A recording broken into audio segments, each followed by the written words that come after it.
Pues ya estamos de vuelta aquí en nuestro análisis en perspectiva en Observatorio y estamos hablando de litigio estratégico. Itzel decía antes del corte que quería que platicaran ustedes casos. ¿Qué les parece si empezamos por casos difíciles? No sé si el más difícil, pero cuéntanos un caso complicado que te haya tocado, en el que te haya tocado participar, digamos. Pienso en un caso que llevé, una defensa de una mujer, una joven de 19 años en San Luis Potosí, acusada de aborto intencional, ¿no? Me parece que era difícil por el tema, pues el nivel de conservadurismo que hay en aquel estado, ¿no? Hacía que el tema fuera, pues es difícil y polémico, ¿no? Polémico socialmente hablando. Sí, esto fue hace 2 años más o menos, me correspondió llevar la defensa penal de la chica. Pues ahí hubo como varias cuestiones que aprovechamos a nivel internacional, de criterios a nivel internacional, como cuestiones que ha dicho el relator contra la tortura respecto a las confesiones obtenidas de las mujeres acusadas por aborto por parte de los hospitales públicos, cuando estas mujeres llegan a pedir atención médica por un aborto en curso, ¿no? Y bueno, el caso fue difícil, insisto, por el tema, aunque al final fue exitoso, en el sentido de que, bueno, la chica fue absuelta, ¿no?, en segunda instancia, pero bueno, pienso que esto sí fue un litigio de alguna manera estratégico porque posicionamos el tema, ¿no? O sea, aunque no se hizo un litigio como para transformación legal, que nos hubiera gustado, pero el caso no daba tanto para eso en ese momento, pero sí logramos colocar durante un buen tiempo el tema, la discusión del tema en el estado de San Luis Potosí. Eso es lo que le daría esta característica de litigio estratégico, el de haber visibilizado y generado una discusión a partir de un caso judicial que para nada minimizó la relevancia de una persona, pero que la protagonista era un sujeto en particular. Así es. Okay. Javier, caso difícil, el más complicado. Yo tengo uno en mente, pero tú eliges. Un divorcio. Un divorcio, no, a ver, ok. ¿Por qué? ¿Qué divorcio? ¿Por qué estratégico, etcétera? Son dos personas, llegaron al CIDE, llevaron un divorcio y realmente es paradigmático, etcétera, porque de entrada, digo, como todo expediente se dictaminó, yo la verdad de entrada pensé, pues esto no puede tener interés público, había negado el divorcio porque por una cuestión de forma, no una cuestión de fondo, había violencia intrafamiliar y realmente difícil por encontrarle el interés público a las causales de divorcio. Entonces, ¿cuál es el fondo del asunto? Es realmente el Estado te puede obligar a que tú invoques una causal y atar tu vida a otra persona cuando ya no quieres. Entonces, un día alguien se levanta y dice, oye, ya no quiero estar con sutano, se para y se va. ¿Por qué pedirle autorización al Estado para hacer esa separación? ¿Y hacia allá llevaron el caso? Hacia allá llevamos el caso, se declararon inconstitucionales las causales de divorcio en el estado de Morelos. Ahora, en contradicción de tesis, la Corte reafirmó el criterio. Nuestra tesis contendió contra otra que decía que sí eran constitucionales las causales de divorcio y la primera sala de la Suprema Corte hizo prevalecer el criterio que habíamos generado, pero es precisamente encontrar el interés público en algo donde pareciera que ya no puede haber interés público. O sea, una figura ya tan clara, o sea, que manejada desde hace 2000 años, el matrimonio, etcétera. Puedes ahí generar algo. Los dos me han contado casos, y yo sé, Itzel, que tú por ahí empezaste definiendo el litigio estratégico, diciéndonos que los casos te los pone la realidad. Dicho esto, me han descrito casos en los cuales hay un sujeto, en este caso dos, que se acercan porque tienen un problema y entonces la organización, el CIDE, reaccionan y llevan el caso. Cuéntenme alguno que haya sido construido en la lógica distinta, es decir, que la organización o, en el caso de la clínica del CIDE, la clínica, hayan decidido elegir un caso y llevarlo. ¿Alguno que se les ocurra? Hay, yo creo que varios relacionados, como decía Itzel. El primero que me viene a la mente son los casos de 9 mujeres liberadas en Guanajuato en compañía de la Organización Civil Las Libres. También por tema de interrupción del embarazo. Acusadas de homicidio con relación al parentesco, que también se confunden las figuras de aborto y homicidio con relación al parentesco. y efectivamente era poner de nueva cuenta sobre la mesa el tema de interrupción legal del embarazo, la libertad y la calidad de las investigaciones que sí te marcaban que lo que estaba haciendo el Estado de Guanajuato era perseguir mujeres para tratar de inhibir cualquier forma de interrupción legal del embarazo, aun cuando hubiera. Javier? Salen las 9 mujeres absueltas. Desde ese punto de vista fue exitoso. ¿Y en su impacto más allá de los 9 casos? Hubo una modificación legislativa en el Estado de Guanajuato, se modificó el Código Penal y se hicieron distintos protocolos al interior de la Procuraduría para modificar como tú señalabas, ¿fue aborto o fue homicidio con relación al parentesco? Interesante. Itzel, ¿alguno que ustedes hayan llevado más o menos con esta lógica de elegir una causa e impulsarla por la vía de un litigio estratégico? Bueno, de hecho el caso que comenté no es que precisamente haya llegado la chica a la organización, sino que nosotras rastreamos, ¿no? Este caso apareció en prensa, ¿no? De hecho la chica fue exhibida terriblemente, públicamente en un periódico local. Si ustedes lo conocen por los medios y Nosotras deciden ir a buscar el decidimos caso. Ir a buscar a la chica, ¿no? Okay. Digo, la intención sí era pues ver si el caso incluso podía aprovecharse para tener alguna incidencia vía judicial de otro tipo, legislativa particularmente, ¿no? El caso no daba para eso, pero como decía, se logró poner el tema en la mesa en el Estado y bueno, yo salí, después de que terminó el caso, salí a la organización, pero la organización, tengo entendido, tenía como esa intención de incidir, ya que se había puesto el tema sobre la mesa, con los legisladores para la modificación de las normas, ¿no? ¿Algún caso políticamente complejo, delicado, que haya sido difícil de gestionar en esa dimensión más, digamos, público-política y no necesariamente en la jurídico-judicial? Javier. No, sin duda, yo creo que el más complejo, tanto en términos jurídicos como en términos políticos, es Acteal. A ver, cuéntanos Acteal, que es un caso particularmente complicado. Acteal es la defensa de 72 personas que están siendo acusadas por el homicidio de 46 personas y la lesión de 16 personas. Y básicamente hay una problemática de la construcción del debido proceso en la acusación de estas personas. Como o sea, es una doble tragedia. En una mano tú tienes la muerte de 46 personas, 16 personas lesionadas, es una tragedia brutal, espantosa. Del otro lado tienes personas donde hubo tortura, hubo faltas al debido proceso, o sea, tienes una doble tragedia en cada una de las manos. Por supuesto hay posiciones polarizadas y una visión distinta de cada uno de los hechos y por supuesto Acteal genera versiones muy encontradas. Entonces, claro, en términos el tema tenía 2 posiciones frente a la opinión pública.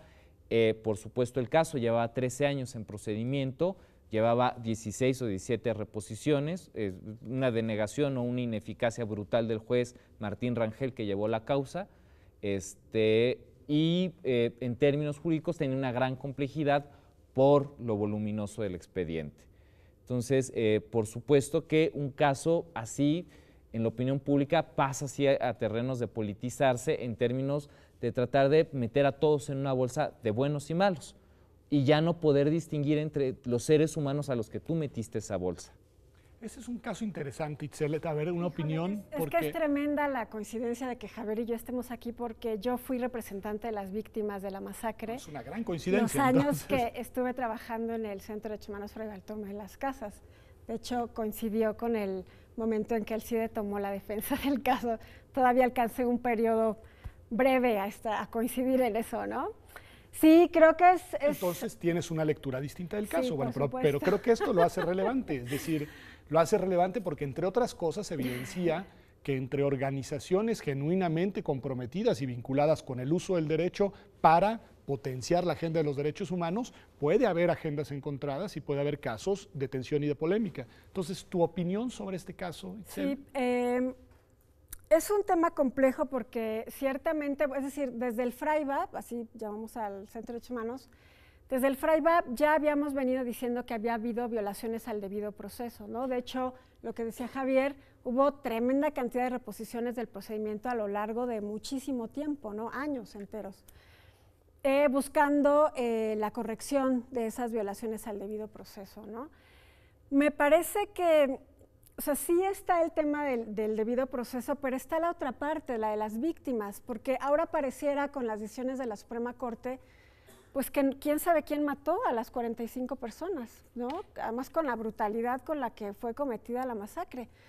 Nosotros desde el FRAIBA, la parte nuestra del litigio estratégico, pues tuvo que ver con denunciar a nivel internacional al Estado mexicano por la implementación de una política contrainsurgente.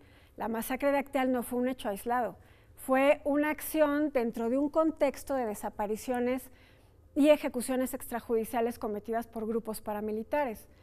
La gente que fue defendida por el CIDE y que fueron presos, 80 y tantas personas en total, pues fueron señaladas como paramilitares por parte de las víctimas de la masacre, ¿no? Entonces, pues ahí hay un desequilibrio tremendo porque pues estas personas ya fueron liberadas, pero también, o sea, habiendo aún así acusaciones en contra de ellas, pero está la otra parte, la de las víctimas que se quedaron, o sea, la fecha de la gente que fue liberada regresó a las comunidades, pero además la gente, evidentemente eso genera una tensión tremenda, un miedo tremendo además, pero además la gente ve el retorno de estas personas de algún modo hasta como que regresaron hasta premiadas, vaya, porque el gobierno, tras su salida, tras su liberación, les ha entregado incluso tierras, ¿no? Casas, proyectos, cosas de este tipo. Y entonces la gente a la fecha se pregunta, bueno, o sea, las víctimas estábamos de este lado y resulta ser que incluso quienes fueron nuestros agresores pues han sido premiados, ¿no? Dificilísimo caso, Javier. Tú mencionabas un artículo mío hace algunos minutos en el programa, ahora yo voy a recordar uno tuyo, después de este caso en el cual publicabas lo que significaba ser profesor de Derecho. Recuerdo que era un bonito artículo dedicado a tus alumnos y decir, este caso me ha enseñado lo que es ser abogado, pero además lo que implica enseñar Derecho. ¿Por qué, Javier? ¿Por qué después de esta complejidad, de esta polémica, de esta enorme dificultad para transmitir a la sociedad en general, pues cuáles eran todas las implicaciones y complejidades del caso, para ti fue un caso tan determinante en tu formación como profesor de Derecho? Yo creo que no, voy a exponer mi visión de los hechos, tal como lo hizo Itzel. A ver, creo que lo que no se vale y lo que obraba en constancias es que tú saques una persona de un penal y que para que confiese un crimen la pasees por el río Suchiate y le digas, si no me dices la verdad, te voy a dar una patada y te vas a sacar del helicóptero y te mueres. Que no se vale tener a 50 personas tiradas en el piso sin dormir 48 horas. Que no se vale que la Procuraduría General de la República, si en compañía de las víctimas, te genere un listado de culpables. Que una persona, lo digo de todo corazón, que apodaban el murciélago porque estaba ciego, o sea, lo hayan incriminado de haber disparado en una masacre, porque esto resultaba absurdo. Por eso decía, meter a todos a la bolsa, así, me cuesta mucho trabajo. ¿Por qué era un caso tan complejo? Porque había hombres de 80 y tantos años en prisión, que evidentemente a los 79 no me los imaginaba disparando una AK-47, como se decía. ¿Por qué? Porque había más de 300 testimonios que variaban en una vez, te decían, fueron 2 los atacantes, el segundo te decía, fueron 5, después fueron 300. Y después venía este componente político que manejaba Itzel, de paramilitar, y en esa audiencia estuvimos Itzel y yo juntos, y me preguntó Méndez Paciencia, le pregunté, y me dice, fueron paramilitares. Y le digo, oiga, pues que me defina qué es un paramilitar. Y me da la definición del Nicaragua Case, que es un caso ante la Corte Internacional de Justicia, y dije, qué barbaridad, ¿no? Y ya después le pregunté y me dijo que le habían dicho que dijera eso. Entonces, que alguien que no maneja bien el castellano te dé la definición de Corte Internacional de Justicia de paramilitar, me parecía que había muchas deficiencias y que no se vale juzgar así. O sea, no puedes tú juzgar claro con tortura. Que defienden causas, en este caso, desde el derecho, que tienen ambas una reivindicación de justicia, pero la complejidad es grande. Que siempre hemos estado porque las víctimas encuentran justicia. Queremos señalar que no excluye la otra, los confesos fueron sentenciados por la Suprema Corte de Justicia de la Nación a penas privativas de la libertad, no han egresado de prisión. hubo, por falta de prácticas de quien llevó la fiscalía, no se pudo determinar autoría y recibieron una reducción, pero siempre hemos declarado que esta doble tragedia se tiene que solventar. Lo que pedimos desde el principio fue que viniera el equipo de antropología forense argentino a reconstruir todo el desasosiego que habían hecho en las primeras investigaciones de la Procuraduría Estatal y después de la Procuraduría Federal.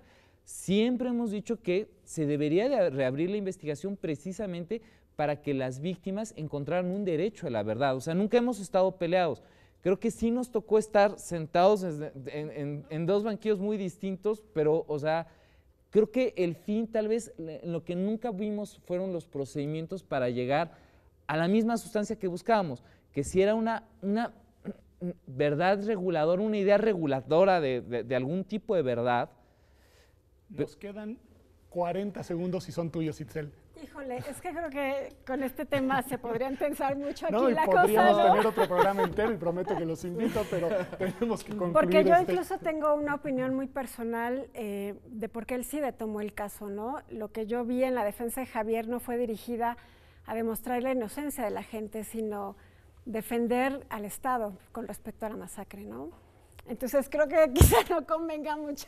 No, está bien. Vale mucho la pena. Entonces, bueno. A mí no pretendo, pero para nada, dar una conclusión a una discusión tan relevante, porque además lo fue relevante en el ámbito político, en el ámbito social y sin duda en el ámbito del derecho. Lo que sí me parece es que es un buen caso para evidenciar que la reivindicación de los derechos desde el derecho no siempre y no necesariamente es pacífica.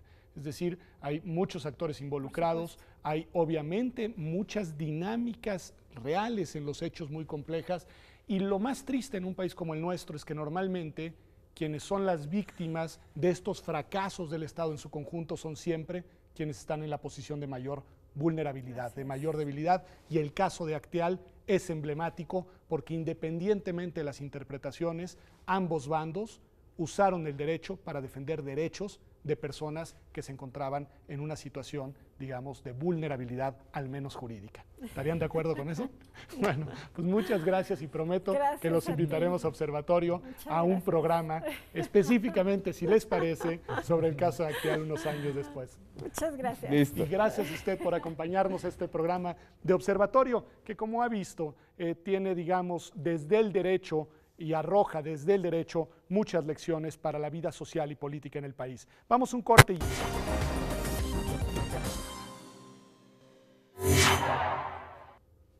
Pues del programa del día de hoy me quedo con dos conclusiones principales. Una de ellas tiene que ver con que, contrario a lo que muchos piensan, el derecho no necesariamente es un instrumento para conservar los privilegios y el status quo. El derecho puede ser una herramienta transformadora, sobre todo cuando se le utiliza para litigar casos de derechos humanos. Y la segunda conclusión es que incluso en esos casos no siempre es fácil entender en dónde están las reivindicaciones justas y las causas correctas. Y eso fue al menos lo que nuestros invitados nos demostraron debatiendo, discutiendo y reflexionando a partir del caso de Acteal. Esto fue Observatorio. Muchas gracias por acompañarnos y nos vemos la próxima semana aquí en TV UNAM, como todos los martes a las 9 de la noche.